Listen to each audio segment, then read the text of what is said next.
Ey Allohim, faqat Senga muhtoj bo'lganman. Bundan keyin ham o'zingdan o'zgaga muhtoj qilma. Faqat Senga ishonganman. Bandalaringga ishonishga bir sabab topa olmaganman. Faqat Senga tavakkal qilganman. Berayotgan sinovlaringni yengillashtirib bergin.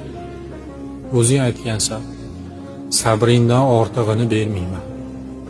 Hammasi yaxshi bo'lib ketishiga bir imkon bergin. Yaxshilik eshigini ochgin. So'rasam faqat o'zim uchun so'ramayman. Oila a'zolarim, yaqinlarim uchun so'rayman. Sani azobingdan qo'rqaman.